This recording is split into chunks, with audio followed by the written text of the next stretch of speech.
Baik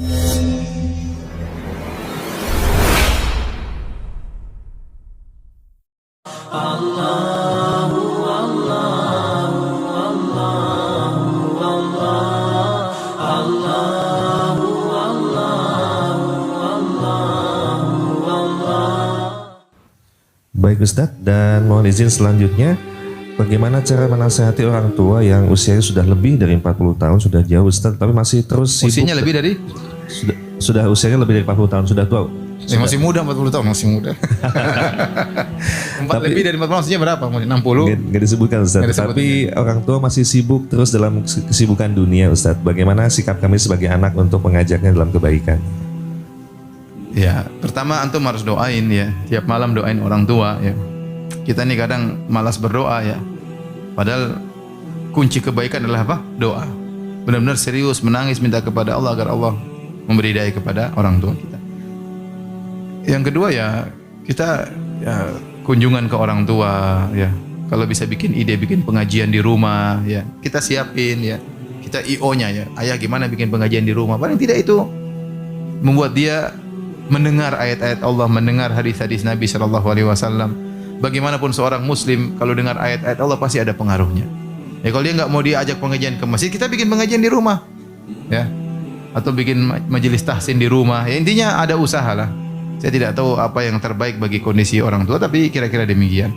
Ya, atau kita kenalkan sama teman-teman yang baik. Kalau teman misalnya teman-teman yang orang berhasil, dia selain kenal sunnah, dia mungkin juga orang berduit. Biasanya orang kan segan kalau ketemu orang kaya, dia segan. Ya. Apalagi ternyata orang kaya tersebut rajin sholat. Ya mudah-mudahan dia terpengaruh seperti itulah. Allah alam bisawab.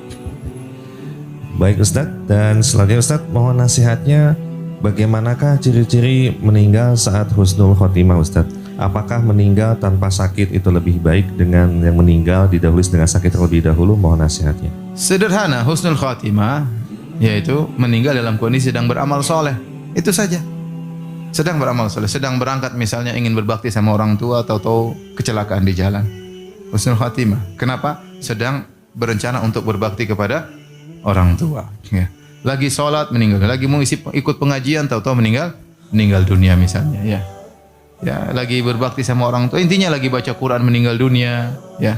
Bukan lagi joget di pinggir sungai, lagi bikin band di pinggir kolam lele misalnya, enggak.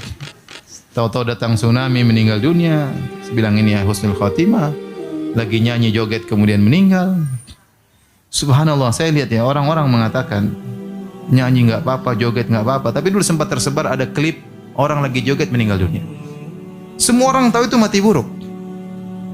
Meskipun mereka bilang joget boleh, emang joget nggak boleh. Tapi kalau ente yang mati dalam kondisi gitu gimana? Ridho nggak? Oh nggak, saya nggak mau. Nggak ridho. Berarti nurani anda tahu itu nggak baik. Meninggal dalam kondisi tidak baik. Ya. Nanti bilang ini husnul khotimah. Enggak, husnul khotimah mudah. Meninggal dalam kondisi sedang beramal saleh. Tadi lagi sedekah meninggal dunia, lagi berdoa sama orang meninggal dunia, lagi. Ya, makanya misalnya ada seorang di satu pesawat. Bisa jadi dalam pesawat itu ada yang husnul khatimah, ada yang su'ul khatimah. Satu pesawat ada yang satunya ingin berbakti sama orang tuanya, harus bersafar. Ada satunya mencari nafkah untuk anak istrinya, ya. Dan dia niatkan, ada satunya ingin pergi ketemu pacarnya, ada satunya ingin berzina, ada satunya ingin main judi, pesawat meledak. Satu mati husnul khatimah, satu mati konyol. Kondisinya sama, tapi Allah Maha tahu tentang niat orang tersebut. Tapi intinya tadi, makanya hati-hati kalau kita bermaksiat, segera berhenti, segera bertobat kepada Allah. Khawatir kita sedang bermaksiat, tahu-tahu Allah cabut nyawa kita. Ya. Allah alam bisawab. Baik Ustadz, dan mohon izin pertanyaan di luar tema Ustadz. Ustadz terkait dengan bulan Rajab yang akan tiba, Ustadz mohon nasihat amalan-amalan seperti apakah yang bisa dilaksanakan di bulan Rajab dan apa yang tidak boleh Ustadz? Ibnu Hajar rahimahullah ta'ala ya, punya buku menjelaskan tentang bahwasanya semua hadis-hadis tentang keutamaan bulan Rajab semuanya dhaif. Semuanya apa? Dhaif ya. Oleh karenanya tidak ada amalan khusus di bulan Rajab ya. Tidak lain kecuali kita sedang menanti dekatnya bulan apa? Ramadan ya. Semakin dekat kepada bulan Ramadan. Adapun amalan khusus maka tidak ada sama sekali di bulan Rajab ya. Kita perbanyak amal soleh sebagaimana di bulan-bulan yang lainnya. Wallahu a'lam bishawab. Baik, terima kasih Ustadz. Dan pertanyaan berikutnya menggabungkan dua pertanyaan yang kurang lebih senada sama. Ustadz, bagaimanakah cara menyikapi orang tua yang kadang tidak bijaksana pilih kasih terhadap anak-anak dan cucunya, dan juga tidak adil seperti pemahaman kami, dan bagaimana nasihatnya untuk kami sebagai anak, Ustadz? Anak mau orang tua zalim, mau orang tua nggak adil, antum sabar ya. Antum dulu sudah bikin repot dalam perut ibu, sudah membuat orang tua hampir mati waktu melahirkan antum, sudah susah-susah gendong antum, dia tidak pernah minta upah. Kalau dia kurang dalam melayani antum, ya sudah antum kasih uzur. Sudah terlalu sering dia melayani antum tanpa antum beri bayaran. Ya. Kalau antum mau nasihati boleh, Bu. Kalau orang tua tidak adil ya sudahlah. Kita doain semoga Allah maafkan ibu kita. Semoga Allah maafkan ayah kita. Ada pun antum tuntut bikin keributan, ngapain? Ya.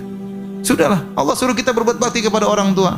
Orang tua mau ngajak kesyirikan aja kita nggak boleh balas dengan kasar. Apalagi hanya sekadar lebih sayang kepada, dan itu kita rasakan terkadang ya.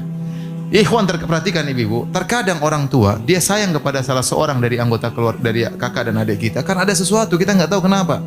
Ada orang sangat sayang kepada, misalnya kepada adik kita. Kenapa? Adik kita ternyata punya kelainan. Orang tua kita punya perhatian khusus, ya. Dia sayang sekali. Padahal ini kelainan nakal, tidak pernah kasih, kita yang sering kasih duit, kita kurang disayangi. Kita ngerti ini ibu punya perasaan lain.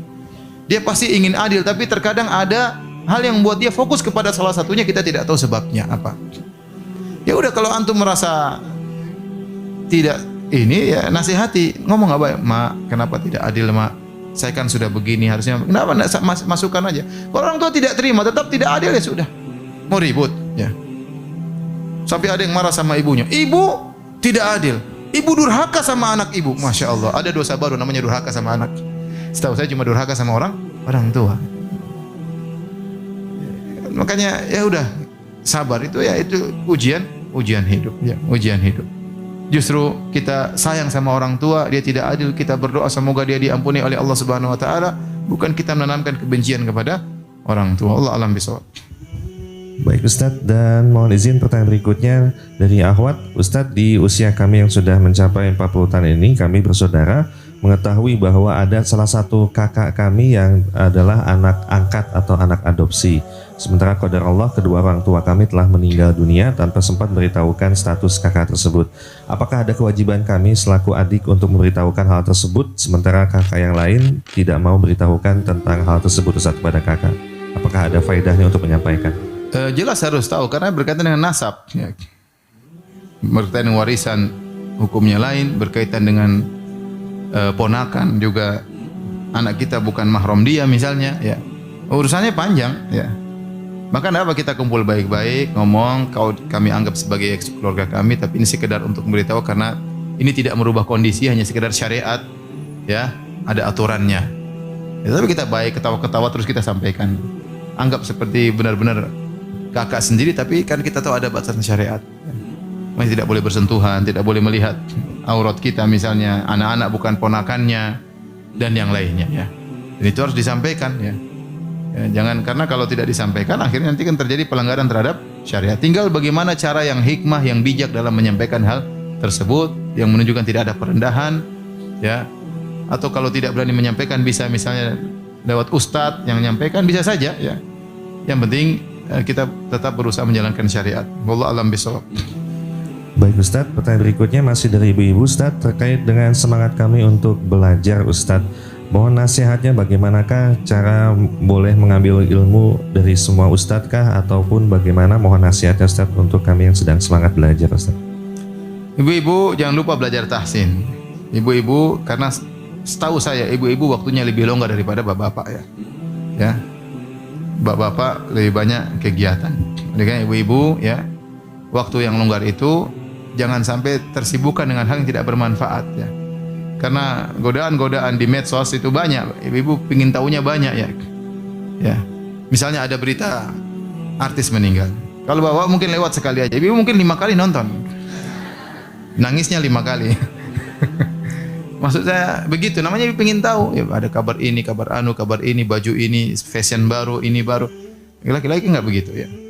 Ya, kalau dia tidak menjaga dirinya dalam satu kegiatan bermanfaat, akhirnya waktunya terbuang-buang. Maka saya sarankan belajar tahsin. Kalau ada bisa ketemu tiap 2 minggu sekali, setoran hafalan itu bagus sekali. Itulah kata Allah, wal baqiyatus shalihatun khairun 'inda rabbika thawaban wa khairun amala. Al baqiyatus shalihat, amal soleh yang tersisa. Apa yang ibu di dunia tidak ada yang tersisa. Ya, rumah akan ditinggal, harta akan ditinggal, kecantikan akan hilang, ya. Semuanya akan hilang, ya. Yang tersisa di akhirat cuma amal soleh. Di antaranya bacaan Al-Quran. Maka cari guru yang bisa ngajar tahsin, serius belajarnya, bukan main-main, ya. Ya, bikin grup atau bikin pertemuan 2 minggu sekali, ada perbaikan tajwid dan ada setoran hafalan. Nanti nggak keras ibu setahun tahu-tahu sudah hafal 10 surat. Tahun depan sudah hafal 20 surat, yang 5 suratnya lupa. Itu sudah bertambah alhamdulillah, ya. Nanti suatu saat suami salah, tegur suami, ya suamiku Allah berfirman, masya Allah, masya Allah. Jadi ustaz istri saya, dan itu pengaruh luar biasa, ya. Oleh karenanya waktu yang banyak itu jangan terbuang sia-sia. Saya sayang ibu jangan terlalu banyak grup, jangan terlalu banyak teman. Teman oke, tapi jangan kebanyakan. Kalau kebanyakan teman akhirnya banyak WhatsApp, banyak ini, banyak ketawa ketiwi, banyak waktu terbuang. Akhirnya nuntut ilmu tidak pernah jalan. Yang kedua, kalau nuntut ilmu cari ustadz yang jelas, ya, bukan hanya ustadz yang ketawa ketiwi, tapi ustadz yang jelas ilmunya. Kita ingin belajar apa? Belajar fikih, yang belajar tiap ahli fikih. Karena kalau kita belajar sama ustadz yang bukan ahli fikih, misalnya kita yang belajar fikih, akhirnya kita sering apa? Sering memperbaiki yang sudah kita dengar. Oh, ternyata salah. Ya, capek kalau begitu. Ya. Ternyata yang kita dengar semua harus diformat misalnya.